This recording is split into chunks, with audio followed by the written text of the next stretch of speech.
প্রধান শিক্ষক পরীক্ষার দায়িত্ব পালন করছেন তার নিজ উদ্যোগে, আর সহকারী শিক্ষকরা রয়েছেন কর্মবিরতিতে।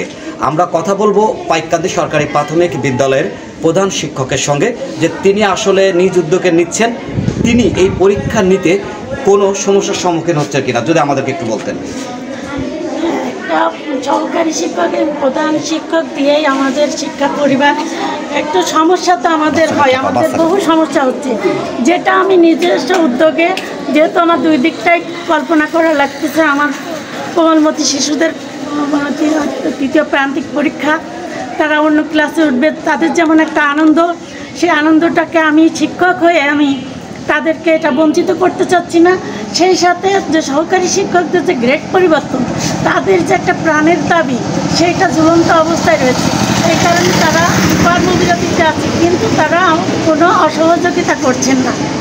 এখানে আমি চাইব যে সরকার দ্রুত তাদের এই প্রজ্ঞাপনটা জারি করেছে, সে প্রাথমিক বিদ্যালয় শিক্ষার পরিবেশটা বজায় রাখুক এবং ফিরিয়ে আনুক, এটাই আমার প্রাণের দাবি।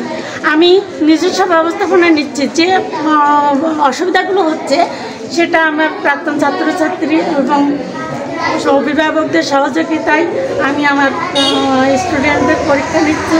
আর যদি আমার সহকারী শিক্ষকরা আমার সাথে থাকতেন, আমি আরও সুন্দরভাবে সুন্দর পরিবেশে পরীক্ষাটা নিতে পারতাম, এটা আমার আনন্দ লাগতো। আমিও চাই যে আমার পরিবেশটা ভালো থাক, আমার স্কুলের পরিবেশ ফিরে আসুক। এইভাবে ঝুলন্ত অবস্থায় কখনো একটা বিদ্যালয়ের পরিবেশ ভালো হতে পারে না।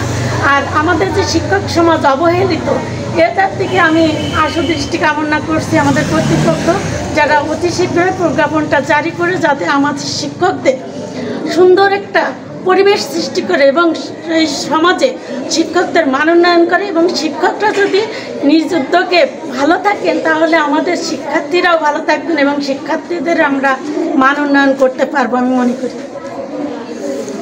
সহকারী শিক্ষকদের এই কর্মবিরতির মধ্যেও এভাবেই চলছে বালিয়াকান্দির ৯৯টি সরকারি প্রাথমিক বিদ্যালয়ে বার্ষিক পরীক্ষা, এবং এই পরীক্ষাগুলো তদারকি করছেন উপজেলা নির্বাহী কর্মকর্তা চৌধুরী মুস্তাফিজুর রহমান।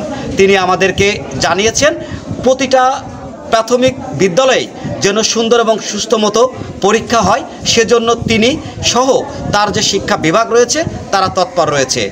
এলাকার অভিভাবক সহ সবারই দাবি, সহকারী শিক্ষকদের এই দাবিটি বিবেচনা করে তাদেরকে যেন শ্রেণীকক্ষে ফিরিয়ে দেয় সরকার, এমনটি প্রত্যাশা সকলের।